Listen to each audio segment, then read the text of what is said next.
All right, everyone. Welcome back to another episode of Bell Curve. Before we jump in, quick disclaimer. The views expressed by my co-host today are their personal views, and they do not represent the views of any organization with which the co-hosts are associated with. Nothing in the episode is construed or relied upon as financial, technical, tax, legal, or other advice. You know the deal. Now, let's jump into the episode. Hey everyone, we've got a great episode here, but before we do, I just wanted to give a quick shout out to Permissionless. This is the biggest and best conference in all of DeFi. It's the one that we do with Bankless, who's a great partner for us. Last year, we had almost 7,000 people there in West Palm Beach. We are moving this year to Austin, Texas, from September 11th through the 13th. And if you are a listener of Bell Curve, any of these last 5 seasons, this conference is basically custom made for you. We're going to be talking about liquid staking, the theme of this season. We've got a bunch of great panels on MEV. If you listen to the app chain thesis, we've got a bunch of Cosmos folks out there in full force. We're talking about the converging architecture of Solana, the Rollup space in ETH, and Cosmos. So I would love to see all of you there. And to reward you for being such great listeners to Bell Curve, you get a special 30% off code. It's BellCurve30. That'll get you 30% off tickets.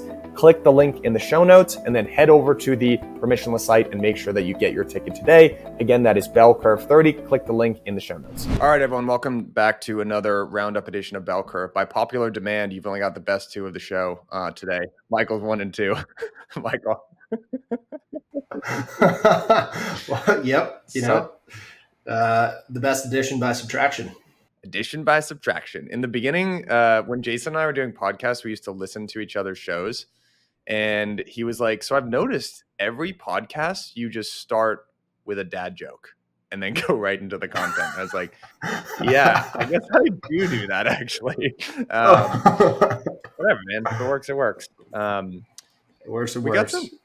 We got some pretty big stories this week, actually. So I think the big one that it makes sense to start with, probably just in terms of long-term impact, although there's a question on how the execution is going to play out, is the PayPal stablecoin. So PYUSD, I guess we're calling that PayUSD, will be issued by Paxos. This is a company that's previously worked with Binance to issue the USD-backed BUSD. PayPal USD will be compatible with the Web3 environment and soon will be available on Venmo, which obviously is a gigantic, very active user base. Reserves are held in a separate NYDFS trust structure. So if anything were to happen to Paxos or PayPal, all stablecoin reserves would be untouchable by company creditors. I know we were talking a little bit about the fee structure and how that's going to work with PayPal USD, but what do you just think about the broad implications of this?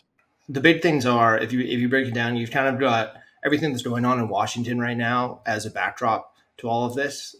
You now have a second major publicly traded company that's a major financial services provider in the United States coming out with their own stablecoin. I know Maxine Waters had a number of choice perspectives as to her thoughts on the fact that PayPal is launching a stablecoin. Some of them seem to be educated, and most of them were not. Just the fact that you're going to have the ability to have Venmo, arguably up there with Cash App in terms of usage. I think it's number 2 right now in terms of P2P transactions. Integrate in a stablecoin just produces a lot more network effects for, number 1, stablecoin issuance and the ability to have a stable reserve dollar that you can use within the Ethereum within the blockchain ecosystem. And number 2, it solidifies Ethereum because that's another major component of this.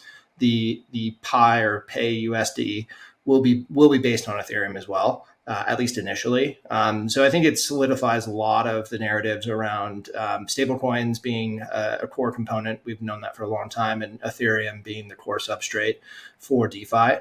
And yeah, I saw a tweet. I'm not sure if this is 100% accurate. I would imagine it is. It looked like it was a screenshot of the conversion costs of using PayUSD. It was something like 30 cents up to $10, and then it maxes out, volume-based max out at 1.75% to convert USD to PayUSD. I think it's going to be, if that is true, and that's actually what they're going with from a business model perspective, it's going to be exceedingly difficult to get adoption from that versus a USDC, which has automatic conversions. And I think that, we're going to start to see these different stablecoins test each other's business model for, growth and distribution, but also how do you get value capture? So it's good to see more shots on goal altogether. What this sort of reminds me of is there was a period of time, I think it was mid 2019, just in the doldrums, when Libra kind of got launched out of the gate. And right now we think of stablecoins as this, $125 billion opportunity, and it's only growing on crypto. But at that time, I think the amount of stablecoins that were issued were something like $2 or $3 billion or something like that. And it was much more of a, wow, that's a very interesting take. And to Libra's credit, or to Meta's credit, they did see the opportunity and ended up getting shut down in Congress. I suppose you could ask the question, why would that not happen to PayPal? I think optically it's pretty different. PayPal launching a stablecoin as opposed to Meta, where there's plenty of backlash and antitrust sentiment and all that kind of stuff. I think it's pretty safe to say this is bullish. I think this is a really encouraging sign of institutional adoption. It's a reminder to all of us that just because there's negative sentiment out there does not mean, these institutions do tend to think on very long time horizons. And PayPal's kind of been in and out, but this is definitely a big, I think, confirmation, and it could bring a lot of users into crypto. 100% agree. It's bullish. And I think, no matter what the business model is, once again, we're just pushing more things out. We're testing the waters. Major institutional adoption from places like PayPal, Coinbase, even rumors of X or Twitter, whatever we're calling it now. The origination of X.com was a financial services platform, and even talking to Peter Thiel about the initial version or the initial thought, with Max Levchin around what this could be, what they wanted it to be in 1996 through 1999, was effectively what a lot of the blockchain ecosystem represents right now. I think being able to intertwine social networks and social connectivity with financial services is a fundamentally interesting proposition, and that's what Cash App, Venmo, kind of all of the like, even Robinhood to a certain extent. That's the basis of their success. So having more opportunities to see new products come out, fundamentally bullish. How do you see the eventual market structure for stablecoins playing out? Is there one or two or three dominant providers? Do you end up segmenting it mentally in your head between just fiat collateralized, very centralized stablecoins versus some of these more decentralized alternatives like DAI or Frax or something like that? What do you think the end state structure ends up looking like? Yeah, so I think you can disaggregate, let's call it some flavor of centralized versus decentralized. And by decentralized, I mean, Frax, DAI, SUSD, anything that is existing and created by specifically a smart contract, you probably with some collateral basis. I think we've also seen that the under collateralized, decentralized stablecoins just are not going to work. We have yet to see, anything in the same way of, Luna, Terra. Frax, I know, has some, slight under collateralization, but it's still backed by, other assets. It seems to be a more robust model. We'll put that to the test. On the flip side, centralized stablecoins, I think, is probably the bigger question here. And obviously what, PYUSD is in the camp of. Frankly, I think the biggest variable there is just regulations. We've got the stablecoin bill that has passed committee. It'll go to a House vote after the August recess. Whether it gets adopted by, the Senate in this current iteration, or if it happens, in a couple of years down the road, we know that we've had a number of conversations with companies who are wanting to build centralized stablecoins. We have companies that are going after state banking charters to try and build their own stablecoins. The Fed, is it's unclear as to what it actually means, but the Fed came out earlier this week and said, we are going to have a process for if you want to have a stable coin that is produced by a state bank or a national bank, we're going to have to give a non-objective opinion on that before it can launch. So I think everything that exists, and frankly, going back to it with PayUSD, I think we're probably going to see a similar perspective to what Libra had as well, which was congressional and regulatory backlash, or at least a pausing or a pressuring to, kind of call things back. We'll see if it gets fully called back or if it actually, goes through the full Libra equivalent process. But I would imagine with all of the new regulations that are pushing through, maybe there's some, okay, this actually helps us push, the perspective of stablecoin bill. And, these companies are going to continue forward unless there's a black and white, go forward playbook. All of this is to say, I think really On the centralized side, we just frankly don't know, and it's not going to be, you know, a business model or a distribution model that necessarily wins. It could be something that is, you know, regulatory grandfathering or a new playbook for how to, you know, have a bank-based stablecoin. I would have to imagine I'm sort of been living in LST land recently, and that has firmly solidified for me in a mental model of a winner take all or winner take most market structure. And it would make sense that to me that stable coins would play out similarly. I think it's pretty unlikely that we live in a world with many different, you know, PYUSD, USDT, USDC. I mean, there's only some, right? That's just very confusing from a user experience. So I would imagine that eventually someone ends up winning out, but yeah, it'll be interesting to see play out. USDC has a gigantic head start. USDT, who knows what is going on over there. And PayPal has an enormous, very engaged user base. And if they don't get fudded out by the regulators, then they'll have a huge set of advantages as well. So just be interesting to see how it all plays out. But Exactly. Fully agree. yeah, let's talk a little bit about Coinbase. Coinbase recently, they've been doing a lot of big stuff. So Coinbase earnings just came out while Miles and I were recording last week's Roundup, but it was overall so revenues were down quarter over quarter, but it was still ahead of expectations for analysts who were frankly expecting a bloodbath. So revenue was down 12% quarter over quarter, but that was still well ahead of analyst expectations. Revenues came in at 708 million.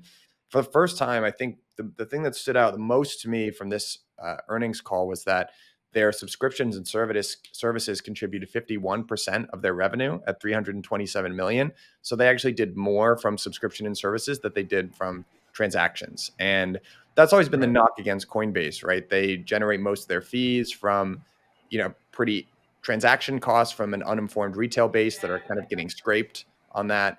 And everyone thinks it's going to be a race to zero. And I remember Brian coming out probably a year and a half or 2 years ago and saying, eventually subscriptions and services are going to make up a very, very large part of our revenue. And I as a supporter of Coinbase, I was kind of like, okay, sure.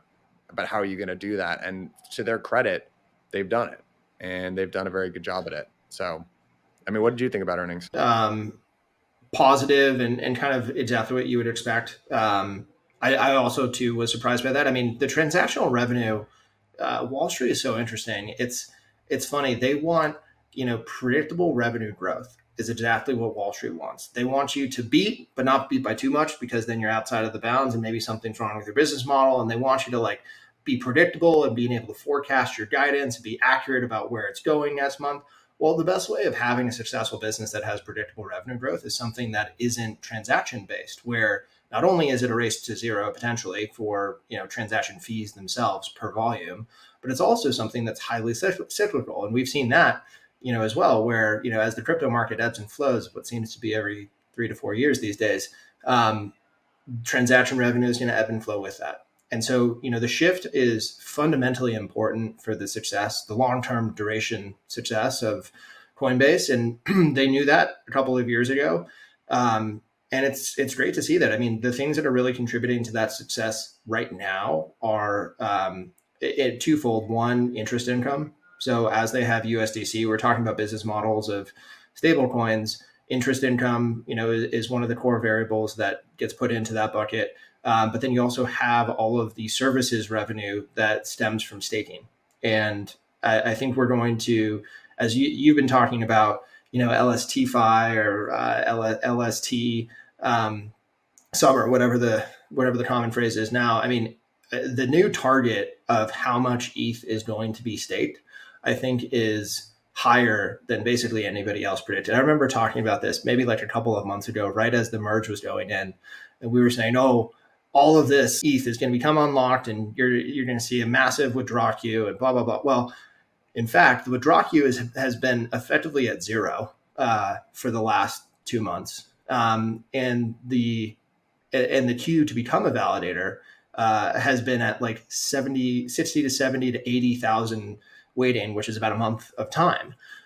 And so I think a lot of that is going to continue to go to Coinbase. A lot of that's also going to some of the LSTFi. I know Lido just hit 8 million ETH within Lido earlier this week.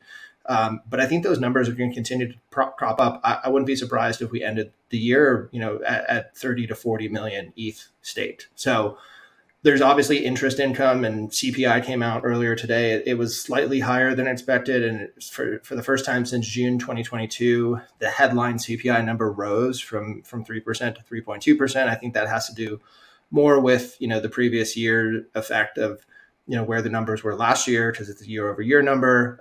But, if we assume that interest rates are going to continue to stay higher for longer, that gives a great, kind of cover for Coinbase, USDC to continue to make money off of their interest income. You can see it here, Q2, 201 million out of the 335, massive number. I think they're going to continue to outperform there. And that gives them plenty of time to build up blockchain rewards, custodial fee revenue, other subscriptions. And earlier this week, and I know we're going to talk about it, Base launched yesterday, and yesterday I think they did $216,000 worth of revenue, or somebody calculated that, which is about a $78 million run rate of revenue. And that's off of the first day. And obviously, everybody was incentivized with the first day of mint, but, Base is really getting a lot of attention right now. And I think not many people fully understand the ramifications of having a blockchain, that you own and derive revenues from, and people actually want to use. And having that encaptured within a publicly traded equity, I think is going to be a really powerful example to Wall Street as to what you can do.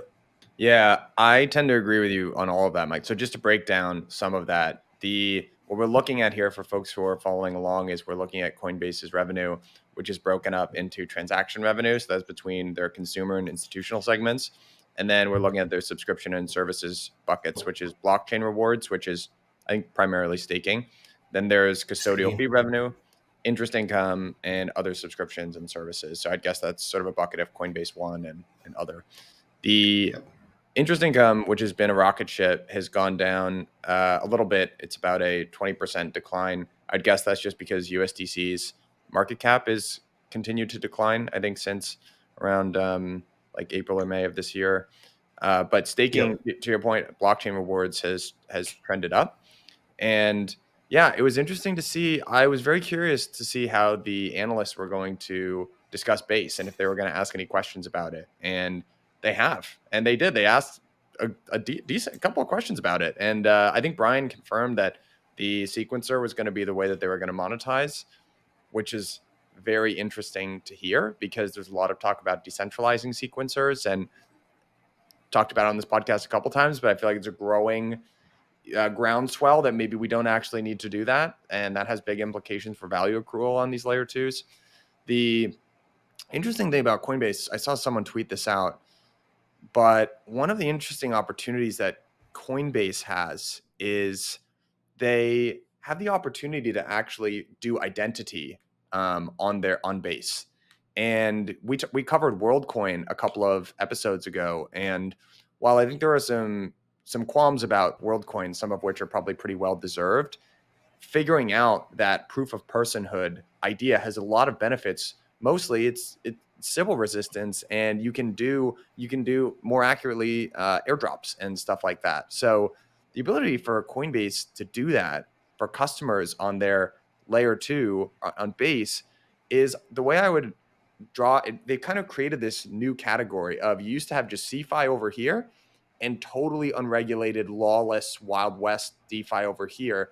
They have this really unique opportunity to kind of find maybe this middle ground where, it still has the spirit of crypto, but they can add in a little bit, like do things like proof of personhood for people from the exchange, for instance. I don't know. I mean, I'm pretty excited about it. That to me and frankly us at Framework has always been the thesis on Base. It's not going to be the place where everybody moves. I think there still will be a lot of interest just based off of liquidity and interest right now. There's still potential for it to become a hub of liquidity. But I think to your point exactly, I mean, at Framework, we call it public permission DeFi, where it is still public. It exists on a public blockchain, and you can verify, authenticity, you can verify scarcity, whatever, the superpowers of blockchain still exist. But, and I saw that tweet as well. Imagine having Venmo, but you can see where all the money is and you can see everything, on chain.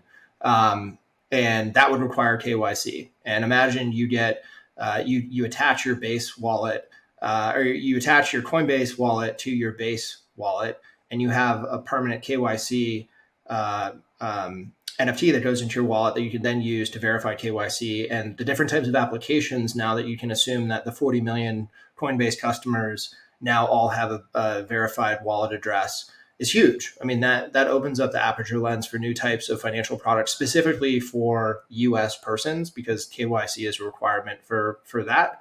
And yeah, I think, it's just a new ecosystem for application development.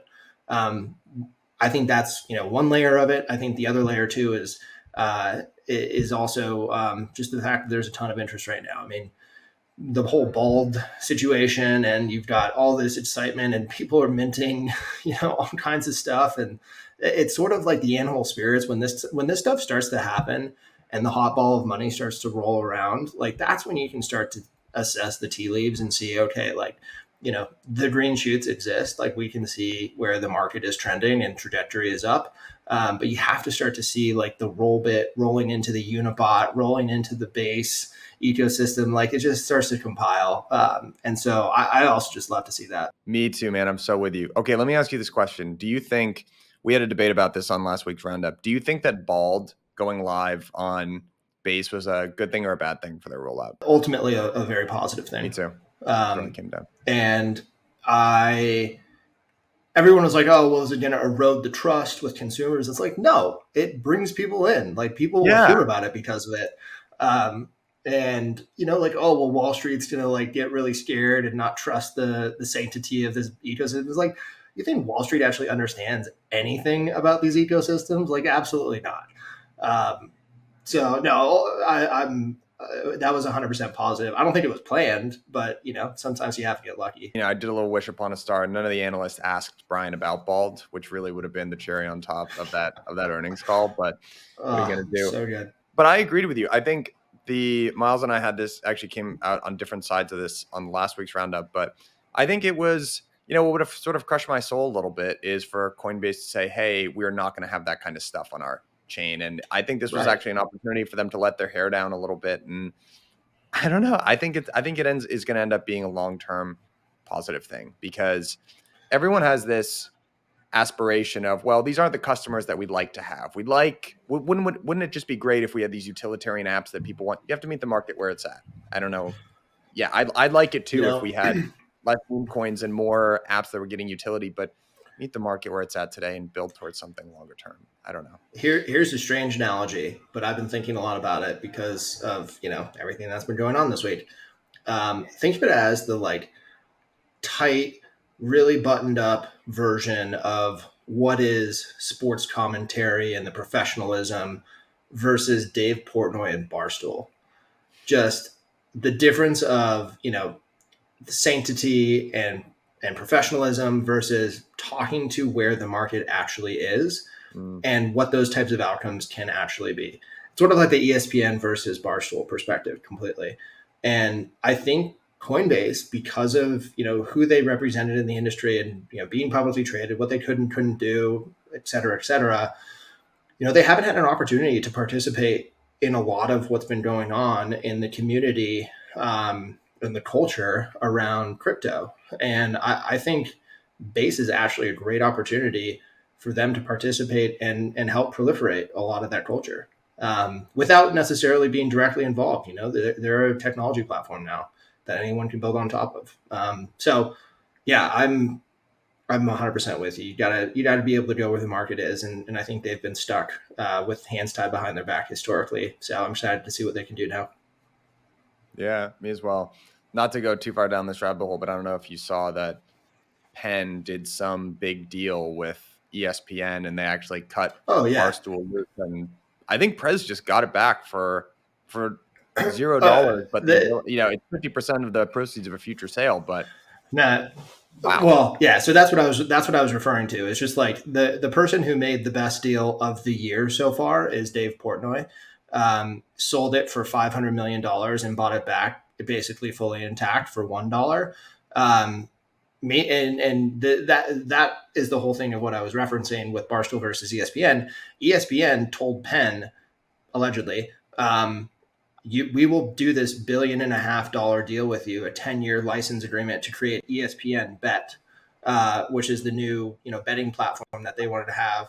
Barstool has been this anchor on Penn for the last 2-3 years because they haven't been able to get the gambling licenses that they need, or the gaming licenses, and they haven't been able to move past the 16 states that they have. Whereas ESPN is sort of like the polished sports perspective in the industry, and they basically said, hey, if you want to do this deal, you got to get rid of Barstool. And they said, all right, Dave, we need to get rid of Barstool. And he said, great, I'll take it all, and buys it back for $1. He also has to give up 50% of any proceeds of what he eventually sells it for. But his what he said live was, I'm just never going to sell it. So let's talk a little bit about one thing I'd be curious. I've been thinking about a lot, and we talked about a little bit on last week's Rollup, is just the value accrual that's going to end up happening in the Rollup space. So it's starting to get interesting, I think. So for me, value accrual on Ethereum is very elegant and very easy to understand. From my perspective, it's really EIP 1559, and there's a burn mechanism, and price is a function of supply and demand. And the more demand that Ethereum gets, the less supply that there is. And there's a pretty clear relationship there. I think on layer 2 level, it's a little bit more up for debate. And I, for one, have really liked the architecture that a lot of these rollups have taken on. I think the OP stack was the first one to really lean into an app-specific architecture. And since then, you've had others, Arbitrum Orbit, which is a little bit different because you have to settle through Arbitrum. Then you also have the ZK stack, et cetera. And it seems like a pretty elegant design decision. The question is, where is the value capture going to take place? And I think this is playing out in a pretty interesting way, frankly, even between something like Base, because these revenues that Base are going to generate, they're not going to Optimism. So, and then the other thing that's happening, I think, over in Optimism land is Conduit, which is essentially a RAS type solution that leverages Optimism. And it's looking like there might be a risk from Optimism's perspective that this is where the value capture is actually going to take place. I think probably the right analogy here is the open source Linux versus the $50 billion company Red Hat, which monetized that really effectively. So there are going to be really asymmetric payouts depending on where you are in the stack and where the value capture ultimately ends up being. And I think you're starting to see Optimism realize this a little bit. They recently released something, the Law of Chains, which is, hey, you can really build whatever stack you want, but if you want to be in Superchain, you have to adhere to these standards. Then I think what they're creating there is a little bit of lock-in. And for, let's say, if you want to integrate with, it's more valuable. Like, let's say you want to have an integration with a company like Fireblocks or something like that. Well, the specifications are going to be for anyone in the Superchain. And if you're not in the Superchain, then maybe you can do whatever you want, but you're not going to have these easy set of built-in integrations. So what do you think about this? I mean, what are your thoughts on how value capture is going to look on the rollup layer? Yeah, really good question. And actually, here's a question back to you. Do you know exactly what the business model of Cantina, or not Cantina, what Conduit is? Conduit. Because I would imagine it's probably some, and the services that they're providing. We're not investors. I don't know very much about them other than what's on their website. But it seems like they help you spin up your own Optimism-based chain. And actually, one of the people on our team, Rajiv, was saying he tried to do it just to see what it was like. And he was like, yeah, it was up and running within 3 minutes. Obviously, nothing was happening on it, but you can truly spin these things up very, very quickly. I would imagine, there is going to be a fundamental question around, where does value accrue to the specific ecosystems, but then also the specific chains. Base, I think, is very simple. You have the shared sequencer, and that is owned by Coinbase Incorporated, and you pay fees to run on Base, and those fees go back to Coinbase. The interesting part would be, okay, Cantina is going to create a diaspora of other OP-based chains. Not Cantina, Conduit. It's going to create this, explosion of new chains. Are they each going to have their own sequencer? Are they going to rely on a sequencer network?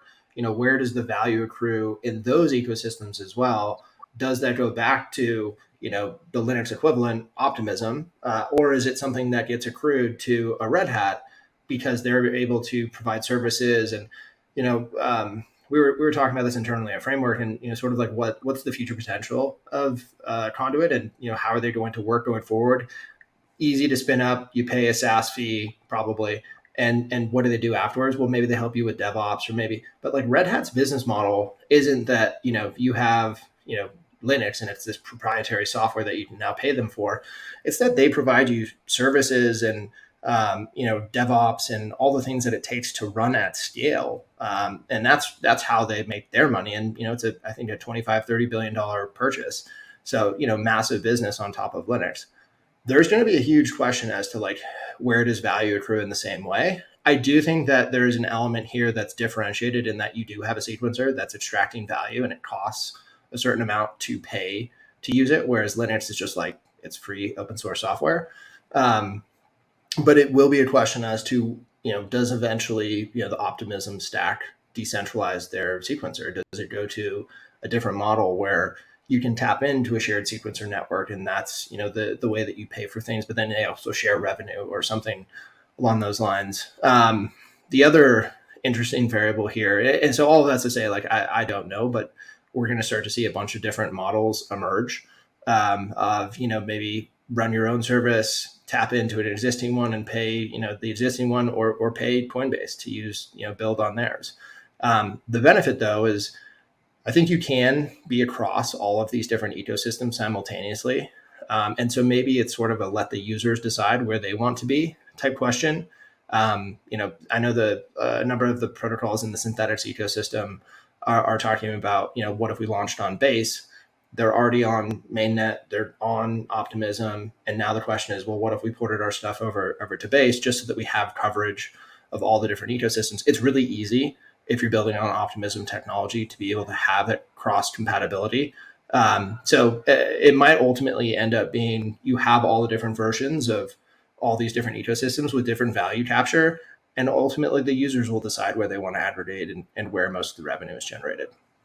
It's tough. I think the way that at least I mentally walk through this is from the perspective of a potential new app chain. And let's say that I'm trying to spin this up, and ultimately what I could do is figure out all of these modular parts myself. And as much as we say this is open source technology and it's super easy, it's probably a lift if you're not technical, or there could be some layer of abstraction that sits in between you and ultimately the code that Optimism has open sourced. And you could pay a small fee, but it could save you an enormous amount of time. And if you're an entrepreneur, it's a really easy decision to probably make. And right now, if I had to guess at where the value lock-in happens, I feel like it's at the sequencer. That might be just being way too simplistic, but that's kind of the, right and left part of the bell curve that's what we all think, right? It's the sequencer. So it's probably a pretty good business model that they've got there. Totally. Yeah. The other angle here, which I think is interesting. Yes. Okay. You've got, a crypto native app developer, who wants to build potentially their own application on top of their own chain. I think the other variable here is what about all the people who are app developers who don't know a thing about blockchains? Where are they going to start? Where's Coca-Cola going to come in and say, oh, we want to have our own L2 as well. Right. And that'll have the Coca-Cola, NFTs on it. Well, they're probably going to go to Conduit and spin things up and say, okay, boom, we've got ourselves an Optimism stack. And maybe they're going to have cross compatibility with Coinbase to be able to say, hey, Coinbase users, if you connect your wallets, whatever it may be. Maybe it's a terrible example, I'm thinking out loud. But the idea is, I think new entrants into the space, the easier it is, they're probably going to go with that, and it's going to be the least costly. But even existing applications, if you wanted to move over, or new developers who understand the space, who want to build new apps, there's still going to be a lot of interest in going in that direction too. Yeah, I agree. It's interesting to listen to the Aiden from Stride, one of the co-founders of Stride, reminded me of this. But not all developers are the same, and usually infrastructure developers are very different from app developers. In Cosmos land, those lines are blurred a little bit more, but in Ethereum, there's kind of this group of infra guys and gals, and then there are the app developers, and they're very different in terms of their skill set and mindset. And I think what products like Conduit will ultimately do is help abstract some of that distinction away, so that if you only care about building an app, you can just come in and do that. And it could be Coca-Cola, but it just could be crypto natives who aren't infrastructure developers, but they're, laser focused on the app layer, which eventually we need. We eventually want more of that, I think. I mean, there's so many examples of this, of like Heroku and Docker and like all the different, just put your infrastructure in a box, get spun up. Sure, it's going to be able to work. It's going to work for like 10,000 concurrent users, not 10 million, but you could test your app, you could build it, you can, do all the different things you needed to without really having to worry about it. And I think easing the access points of infrastructure ultimately will make the applications better. And I know we were talking about this, a podcast or two of like infrastructure phase versus application phase. And when are we finally going to start seeing the applications? It felt like ECC was a lot of infrastructure. Well, it is, because we still need to solve a lot in infrastructure. But one of the big ways that we can cross over into the application phase is we get a bunch of application developers to not have to worry about infrastructure. And I think, this is a good example of that. I agree. One thing, the last question that I'll ask you here, it's interesting to hear you say that maybe the Docker example being good. Maybe there's some sort of sequence here where you first try to get a little bit of product market fit, and you would use something like a conduit. Maybe even before that, you're an app on main chain or something like that. You're just trying to just get your product out there in an MVP type state, and you don't care that much about the granularity of your ecosystem, but it's just really important that you get it out there in the cheapest, most cost efficient way. Then maybe step two is to build on a platform like the OP stack that leverages Conduit. And that's infra in a box. And maybe that gets you to, I don't know, 100,000, 200, 5 million users maybe. But then the question is, what do you do after that? Because once you have product market fit, I think there's a technical part of this discussion, which is, okay, does Conduit still make sense for me at that level of scale? But there's also a bundling benefit. I think one way to understand what's going on with law of chains and all of these different rollups is there's always going to be a little bit of a tension. I think the game they're trying to play is, we want the next big app that gets product market fit to be built on our chain. And if we put it all on the super chain, then everyone will derive the benefit of that. Yeah, everyone thinks like that, except for the app that gets product market fit and is like, hey, you guys are riding my coattails. And that's challenging. So what I've always envisioned happening after that is Cosmos, because that's the next sort of logical step where you can own everything. You can own everything full stack. And it doesn't make sense for so many products now because so few products have product market fit. But eventually you could see a lot of springboarding layer twos moving over to the Cosmos system. What do you think about that? I've always thought that you're going to have some similar progression of you start off as a smart contract on a really cost-effective chain. It's not going to be built for scale. It's going to be built for assessing product market fit. Then maybe you move into a more cost-effective environment where you need the scale, where the liquidity exists. You start to harden your product, your service. You test the scale. You test the capabilities of it. And then it moves into more of a multi-chain experience. And I think that's where the growth phase comes in. It's sort of like, okay, we built everything within OP, and we started off as a smart contract. Now we have our own token, we're our own L2, but then we need to move to like Base and ETH, L1, and we need Avalanche and like everything, Solana, who knows? Like we need to build instances everywhere to be able to attract all the potential users. And then, yeah, I think there is a question as to, and we haven't really even seen that many examples of that right now. Like you've got Aave across a bunch of different, blockchains, and you've got Uniswap. We'll see exactly how Uniswap X works, and maybe that's the router that enables the unified product experience across chain. I think it will be. And you're starting to see cross-chain compatibility. DYDX will be the first real kind of test for that fourth phase, which is own your own L1. And I think that there are obviously a ton of benefits for having that. There are also a lot of additional costs and a lot of new core competencies that you have to build within the team to be able to do that well. And this is like an oversimplification and personal example, but when I was at Dropbox, one of the big questions, and Dropbox historically was basically like cloud storage built on top of AWS, and with a nice syncing function in your utility bar. But all the storage data existed in S3. And we're the largest AWS customer by a long shot. There was this huge effort to move all of the data off AWS and build your own data centers and own your own data yourself. And I think one of the more interesting things that happened with that was, there was a strategic value to owning your own data and being able to, like, when the server goes down, call up a Dropbox employee versus an Amazon employee. But it is also, it was found to be NPV negative for that transaction to move everything off of AWS, just because of the economies of scale that AWS had versus running your own infrastructure. Obviously not the same example, but there is a question of what is the scale and security guarantees that you get with an ETH L1. And one interesting variable here, I've already mentioned his name, but Rajiv within Framework did some analysis on this of just like, where's EIP 4844, where is that kind of trending, and what are some of the updates?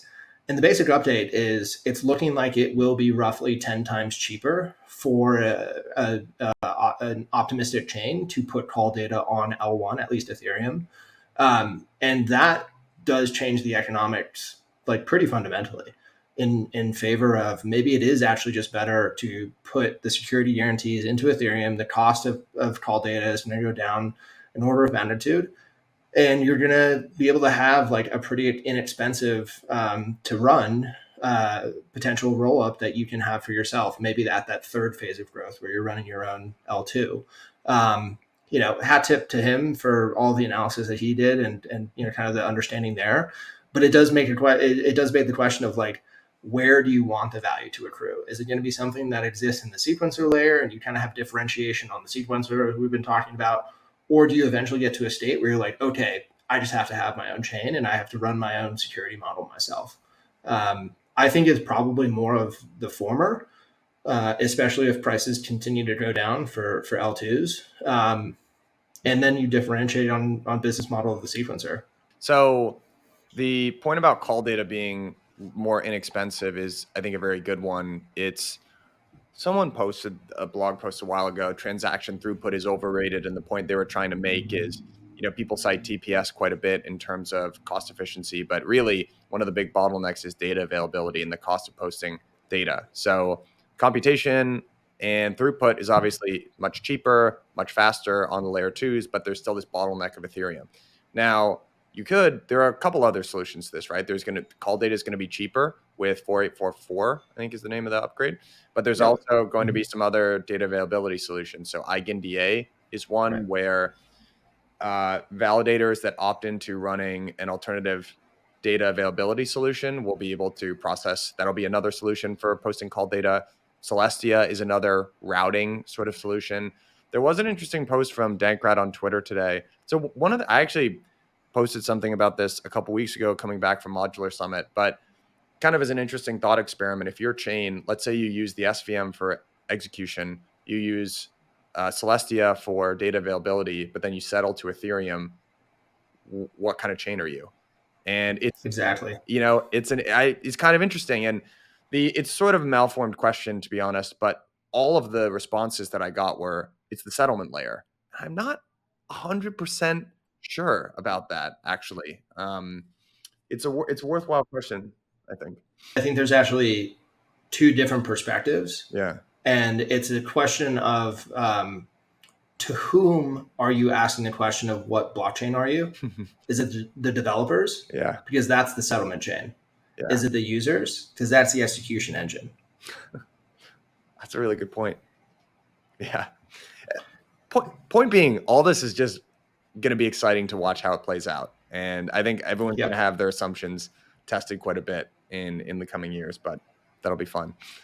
Speaking of assumptions getting tested, we should move on to XRP. It looks like the SEC is appealing that decision. Dun, dun, dun. What do you think about that? Yeah. Well, so this is me putting on my fake legal hat, my fake lawyer hat. But So it's an interlocutory appeal. Yeah. And what that means is, and I read the whole thing yesterday. There's three variables that constitute whether or not there should be an interlocutory appeal. And I'm paraphrasing, I'm going to miss parts, so forgive me. But it's effectively like, does this cause confusion in the marketplace? And is there sort of like an impending reason why we need to do this sooner rather than later? The typical appeal process would wait for the full conclusion of the suit to play through.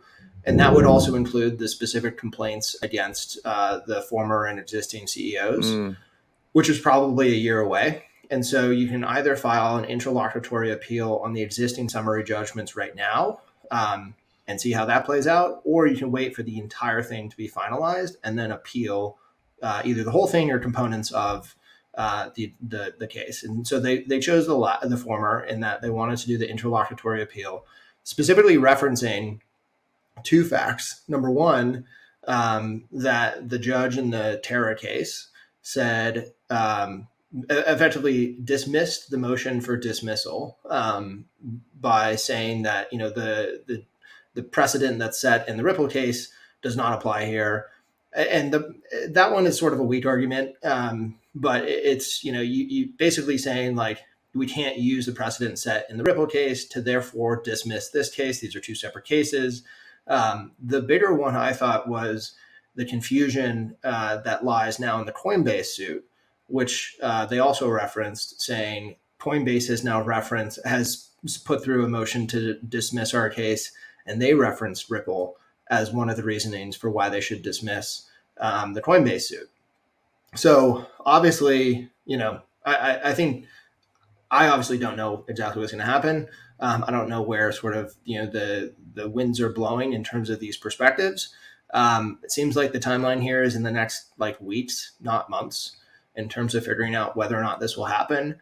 I know that what does happen is the judge in the Ripple case, as well as the Second Circuit itself, will have to approve this interlocutory appeal, which will effectively pause all of the continuing stuff going on in the Ripple case and until they can reassess the points that were summary judgmented a couple of weeks ago. So it's interesting. I think a lot of people who know more than I do were expecting something like this to happen. So it's not as a huge surprise. And this was actually the week that everybody was saying, if it's going to happen, it's going to happen this week.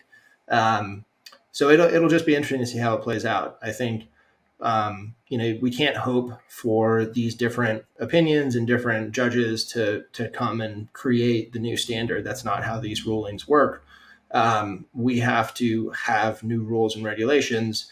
So I think this just furthers the need for there to be, congressional action. And that stuff that's happening concurrently. And we'll see where that lands in a couple of months once recess is over. But yeah, it's unexpected, or not anything that's unexpected. And I would say it's probably 50-50 as to where it ends up now.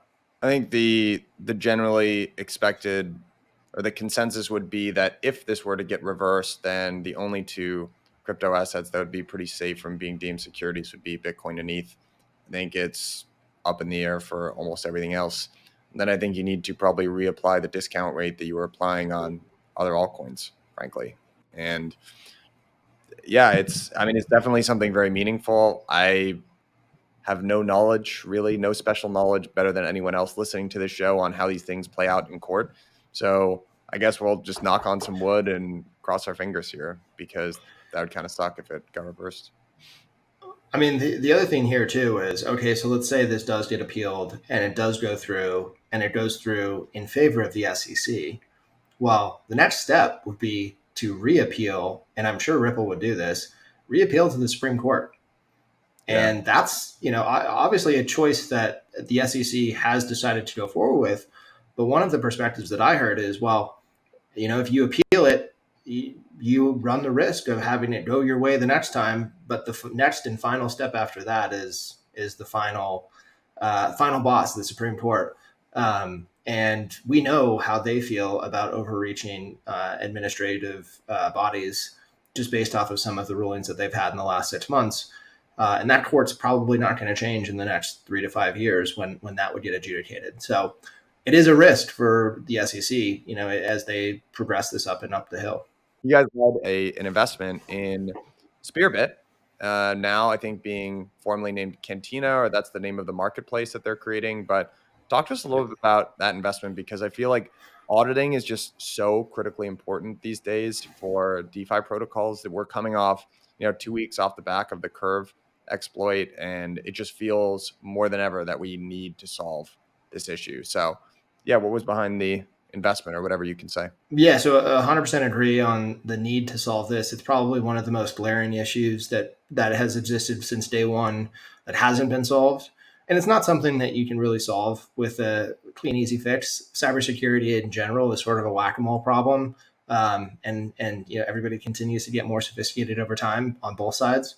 And so yeah, the backstory is Spearbit is they're one of the top brands in auditing over the last few years, and have sort of the traditional business model of engagements where they dive in and do a project, do an audit. There's some cycles on it, but they're really kind of meaty sized projects where these can be 100, 150, $200,000 per engagement, with tens to hundreds of hours of security researchers' time going into these specific audits.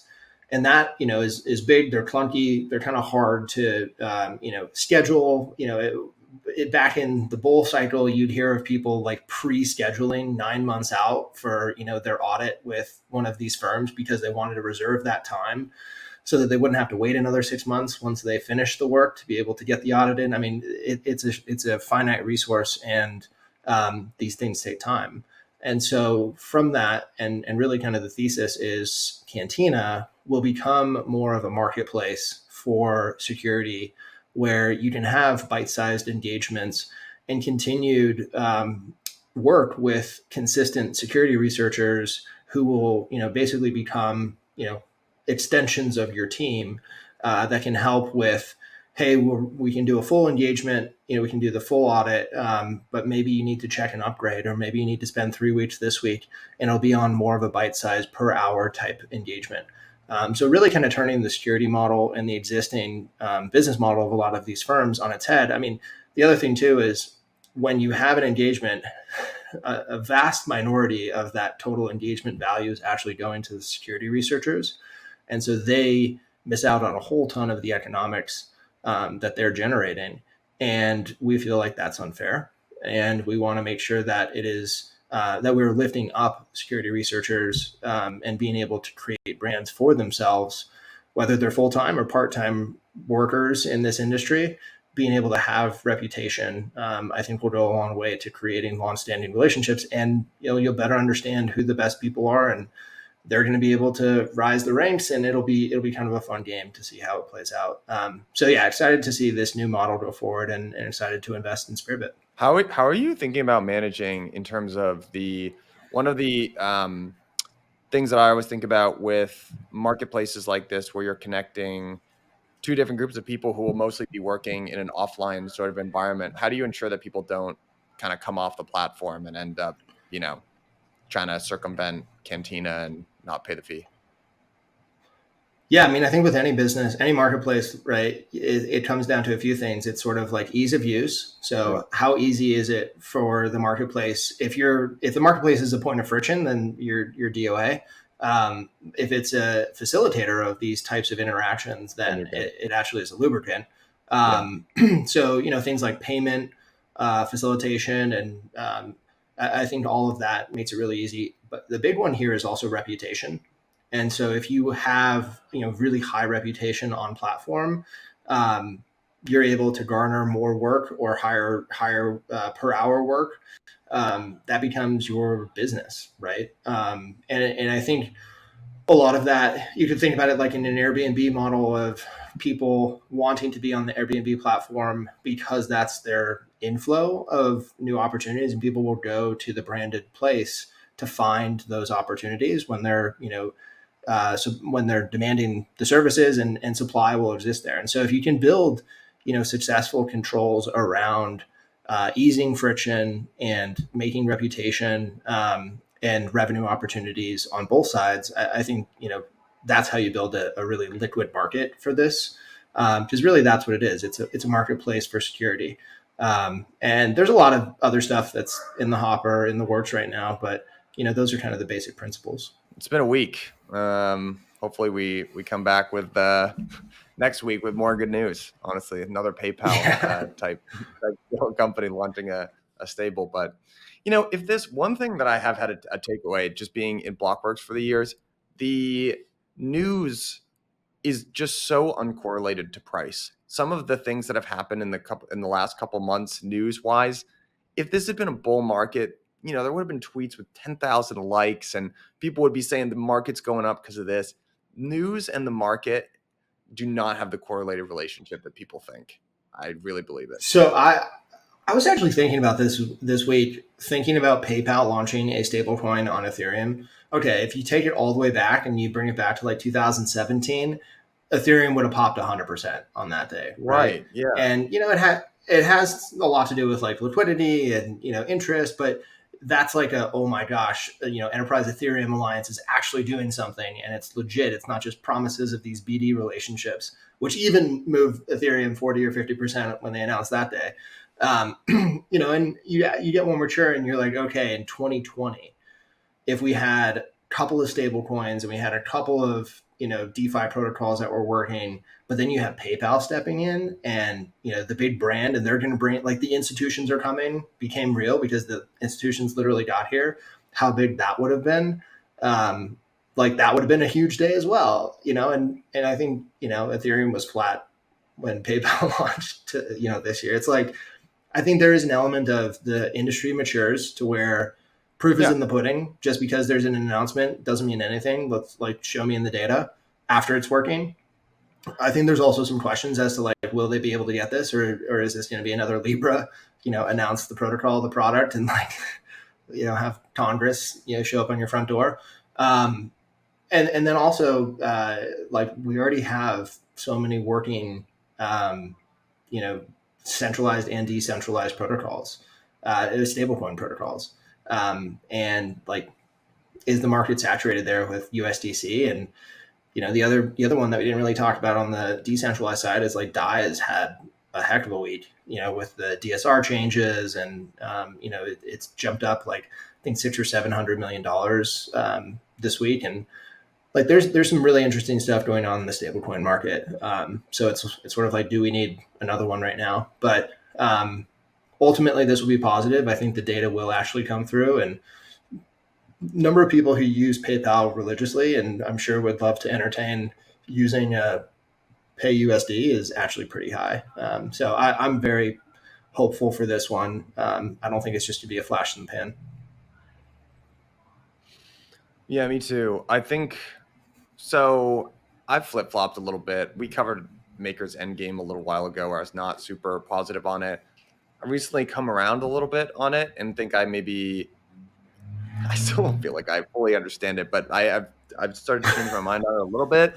But here's what I generally think about stablecoins is that the market for a stablecoin, a successful stablecoin at scale, is gigantic. And it's very difficult to do. History would prove that out. So if you're going to be offering a stablecoin, I would like to see that be the only thing that you do, is generally how I think about this stuff, because I think it's just too much. I think if you're viewing your stablecoin as an alternate revenue stream or something that fits into a broader pie, it's just too risky, and it's already going to be hyper competitive and intense. And I already think it's going to be a winner take most market. So that's sort of my thought on stablecoins, is that if you're going to issue a stablecoin, it should just be the only thing you do.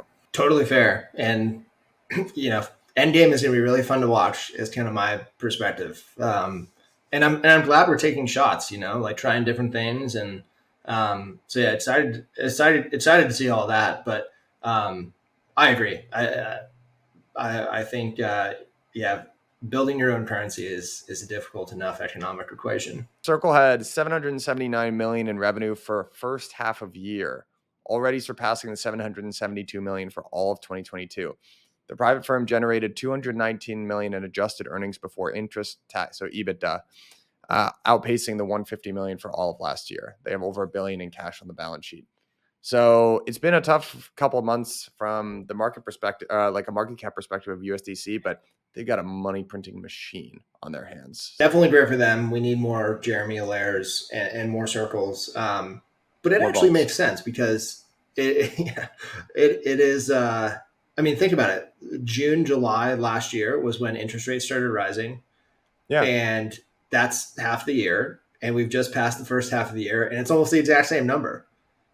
So like, you turn on interest rates for half of last year and the first half of this year, the number is probably going to be the same. I would guess they'll finish the year at twice what they did last year.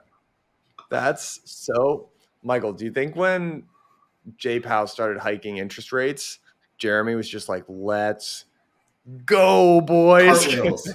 Right? He's doing cartwheels.